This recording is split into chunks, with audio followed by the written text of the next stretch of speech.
ముందుగా అందరికీ నమస్కారం. నేను మీరాజు. ఆంధ్రప్రదేశ్ యొక్క ముఖ్యమంత్రి గారు ఒక సంచలనాత్మకమైన నిర్ణయం తీసుకోవడం జరిగింది. అదేంటంటే మానవతా దృక్పథం అది ఎలా ఉంటుంది అనేది రుజువు చేశారు ఇప్పుడు ప్రెజెంట్ సిట్యుయేషన్‌లో. ఎందుకు ఈ విషయం చెప్పుకోవాల్సి వస్తుందంటే, ఇంతకుముందు 2019 నుంచి 2024 వరకు జగన్మోహన్ రెడ్డి గారు ముఖ్యమంత్రిగా ఉన్న టైంలో ఆరుద్ర గారు అని ఆవిడ కూతురికి అంగవైకల్యం. పూర్తిగా ఇంకా మొత్తం వీల్ చైర్‌లోనే.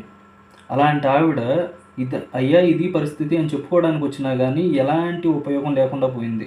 కానీ, నారా చంద్రబాబు నాయుడు గారు ఒక సీఎంగా తన బాధ్యతని నిర్వర్తించినప్పటి నుంచి కూడా ఇలాంటివి చూసుకోవడం, దానికి తోడు ప్రజల అభివృద్ధిని నిర్లక్ష్యం చేయకుండా ఒకవైపు అమరావతి, మరొకవైపు పోలవరం ఇలాంటి ప్రాజెక్టులు ప్లస్ ఐటీ హబ్‌లు, ఐటీ తీసుకురావడానికి నారా లోకేష్ గారు ప్రయత్నించడం, ఇవన్నీ కూడా మనం చాలా, చాలా, చాలా గొప్ప విషయంగా భావించొచ్చు.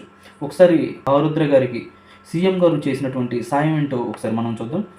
కాకినాడకు చెందిన ఆరుద్రకు అనారోగ్యం కారణంగా దివ్యాంగురాలైన ఆమె కుమార్తెకు ఆంధ్రప్రదేశ్ యొక్క ముఖ్యమంత్రి గారు నారా చంద్రబాబు నాయుడు గారు మానవతా దృక్పథంతో రూ. 5,00,000 ఇవ్వడం అయితే జరిగింది.